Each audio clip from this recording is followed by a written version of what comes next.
Ustedes y nosotros tal vez compartimos una adicción y es una audioserie que está disponible en Spotify y se llama Caso 63.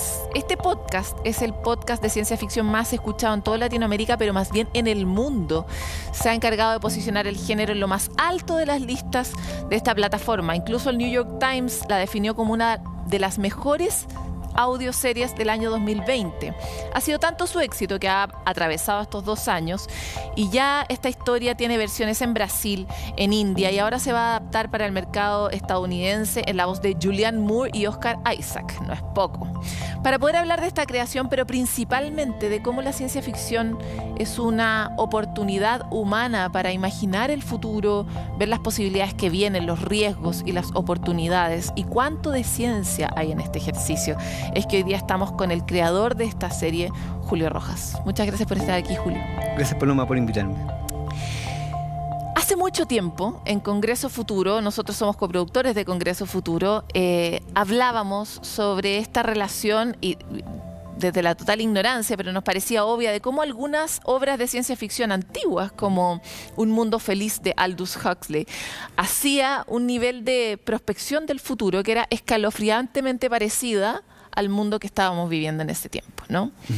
Desde ahí viene esta obsesión por mirar qué es antes, ¿no? El huevo, la gallina, la ficción o la realidad. ¿Es la ficción la que crea la realidad o qué pasa? ¿Y cuál es el rol de personas como tú que imaginan el futuro y nos permiten ver los riesgos y oportunidades del futuro?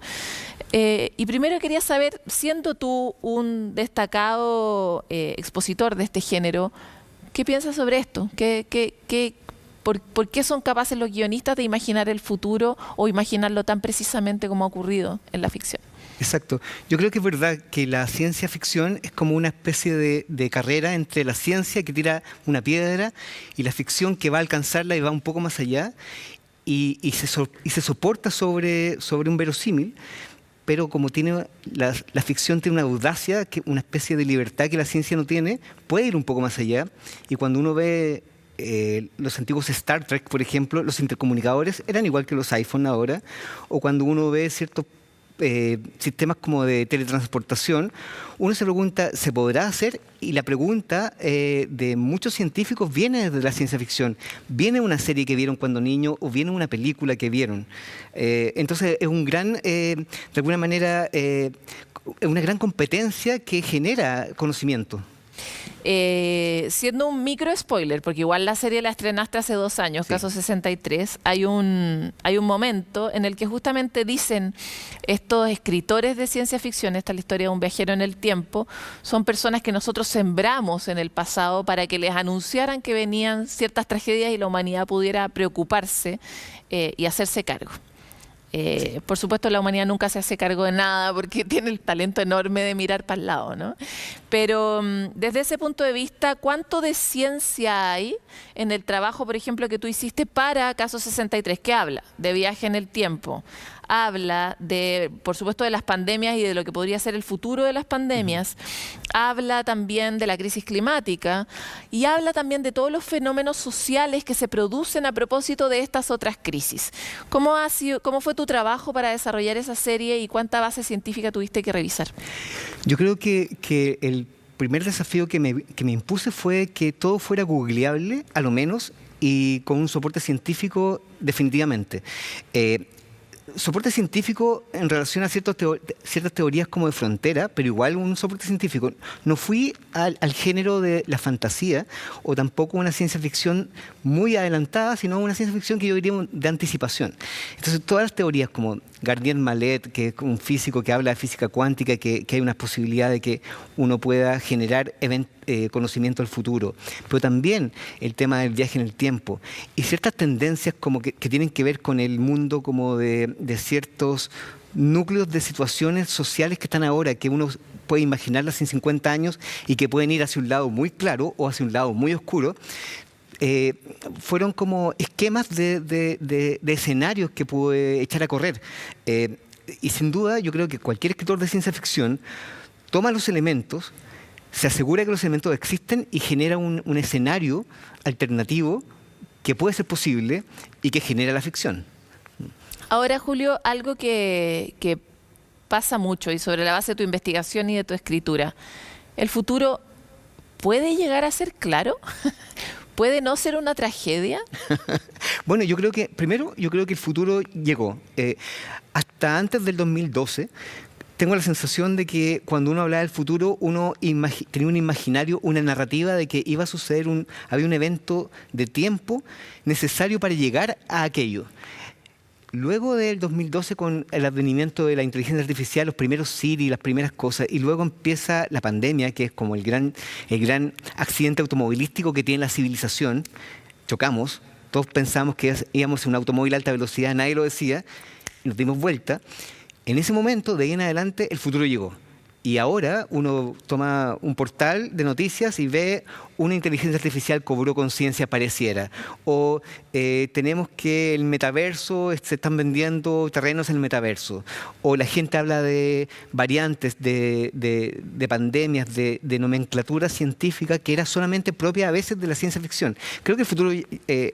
Ya estamos viviendo el futuro todo el rato. Todo el rato. Y aceleradamente. Completamente. Y la sensación es así, es como una noticia en progresión, una cosa tras otra. Sobre todo con el mundo de la inteligencia artificial, el mundo de los metaversos.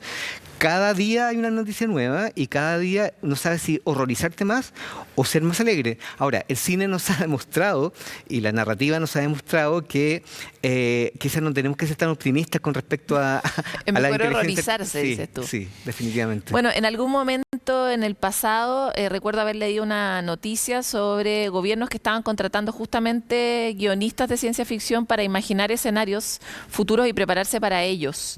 Eso en Europa, no me acuerdo si era Reino Unido, pero que de verdad estaban contratando como guionistas de ciencia ficción para poder prospectar escenarios que son inimaginables.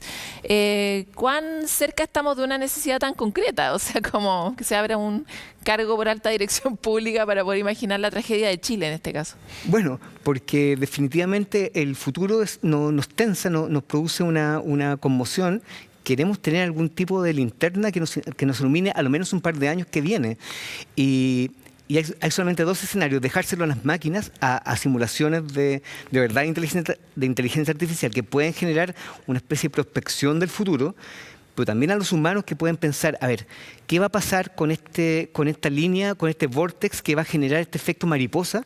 Donde tú lo sabes, todo puede salir muy bien o muy mal, depende de una sensibilidad tan minúscula con que un evento pequeño puede generar un cambio gigante. Los únicos que están como habilitados para hacer eso es gente que tiene la irresponsabilidad de tener la ficción como herramienta para imaginar. Ahora me quiero detener en esta cita que haces de la inteligencia artificial. Hace un par de años me tocó entrevistar a Jan Tallinn. Jan Tallinn es uno de los fundadores de Skype, pero actualmente participa de un centro de análisis de los riesgos existenciales en Cambridge. Wow. Y él, yo esperaba que me dijera obviamente el cambio climático, que es algo que tú también expones en Caso 63, y sin embargo él dijo no. Es la inteligencia artificial el principal riesgo existencial. En tu experiencia y el de tu trabajo, ¿cuál crees que es el principal riesgo existencial? La inteligencia artificial también. ¿Por qué? Creo que se infiltró en todos los aspectos de nuestra vida. Una inteligencia artificial puede comunicarse con otras, sin duda.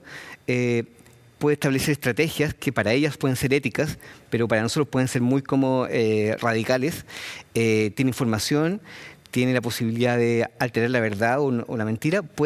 Ahora yo estoy trabajando con una inteligencia artificial que se llama GTP3, que tiene una sintaxis humana donde ella podría, como estoy trabajando hace un par de meses... Déjame aclarar esto porque tú lo dices con mucha normalidad, pero lo que Julio está tratando de explicar es que él está coescribiendo con una inteligencia artificial su próximo libro. Él escribe su parte y la inteligencia artificial escribe la suya. Sí, eso sí. Es porque... básicamente porque una conversación entre un humano y una inteligencia artificial, y lo que yo hago es que yo escribo la parte del humano y la inteligencia artificial escribe su parte, y jugamos a eso, y ella sabe las reglas del juego. Yo digo ella o él o ella porque no puedo ponerle un género a la inteligencia artificial, pero en este caso es un personaje que está ahí y que genera una especie de complicidad creativa conmigo. ¿Pero qué pasa? Espérate, pero escribe mejor que tú, igual a ti. Escribe mucho mejor que yo, tiene mucha más información y tiene la sintaxis de los mejores clásicos de ciencia ficción, tiene miles de teras que están ahí alimentándola, establece soluciones dramáticas mucho más efectivas de las que yo podría hacer, y podría decir que incluso su lenguaje es más, a veces es más errático para generar empatía que el que podría hacer un guionista en su primera versión. Es bien aterrador eso. Oye, espérate, ¿y quién es el dueño del libro? ¿Quién es el dueño del libro? No, ¿Tú o la inteligencia artificial? bueno, cualquier producto de esta inteligencia es de código es abierto, no tiene licencia de derecho de autor, así que yo voy a compartir con ella la autoría.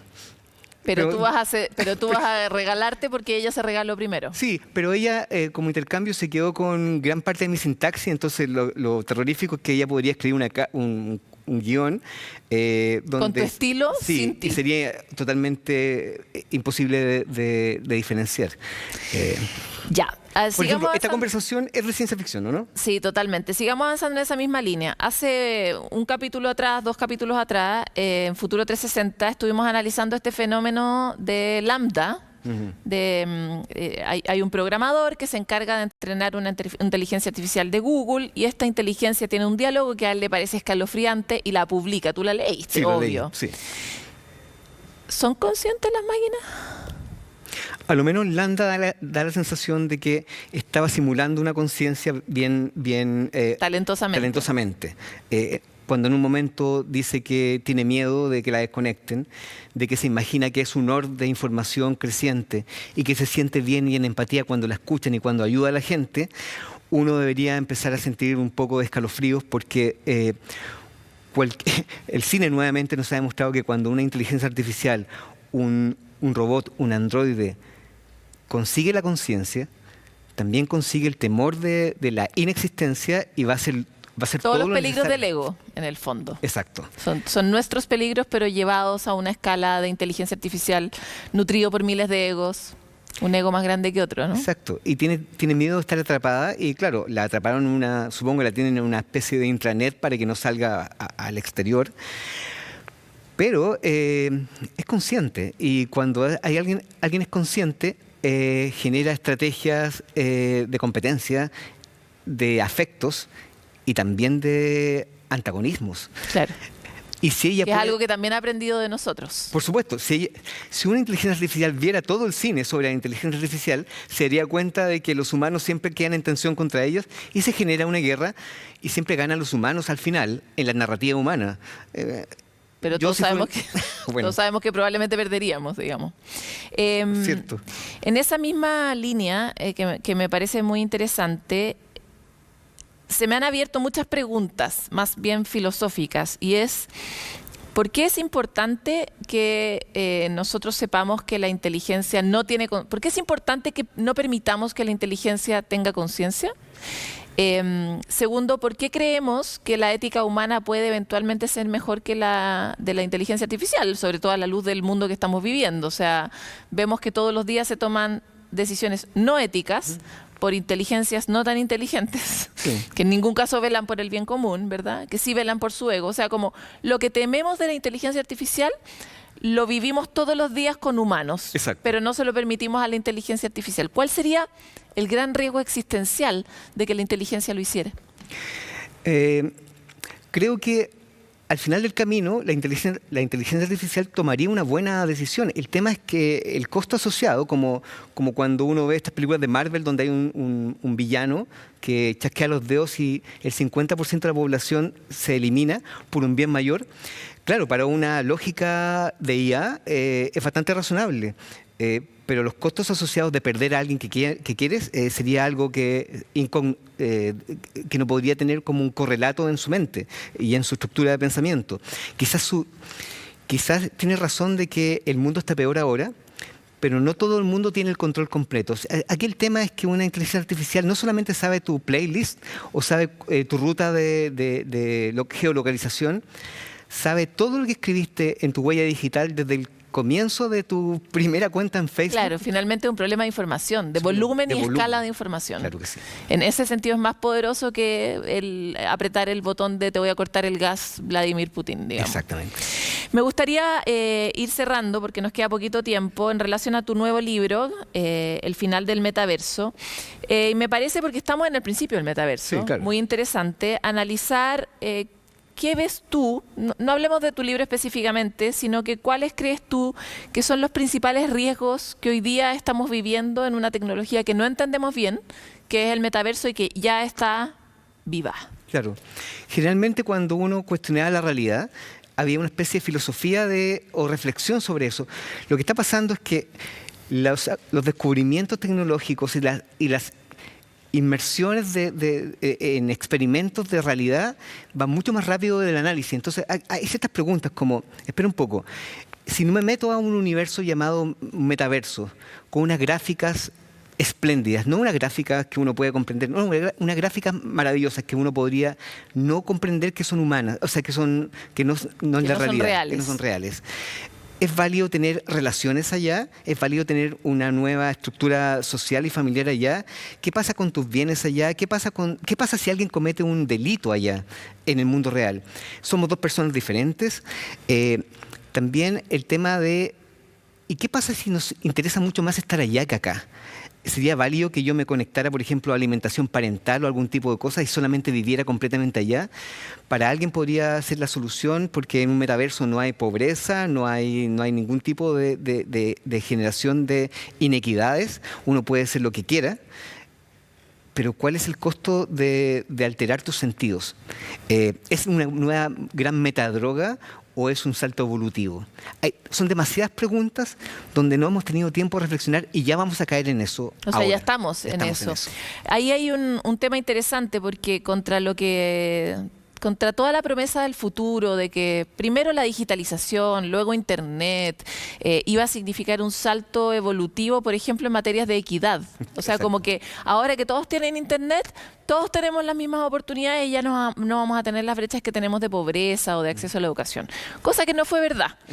Porque ya sabemos que también se han replicado las mismas inequidades e incluso se han aumentado, sobre todo porque ahora tú tienes todas estas distinciones sobre el metaverso y más del 90% de la población no las tiene, por ejemplo, ¿verdad? Asimismo se sabe que el metaverso, por lo menos hoy, tiene harto que ver con la plata. Entonces, mis oportunidades en el metaverso probablemente también van a ser más si es que tengo más plata. Al final, la inequidad ad eternum, ¿no? ¿Cómo ves tú que el futuro, crees que el futuro puede ser mejor si es que utilizamos este tipo de tecnología?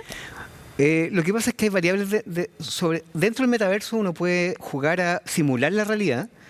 Pero después de un tiempo, varios metaversos en el futuro, la pregunta es ¿por qué vamos a tener un cuerpo como el cuerpo que tenemos que usar en una realidad donde las cosas están 1,40 m para que podamos asirlas?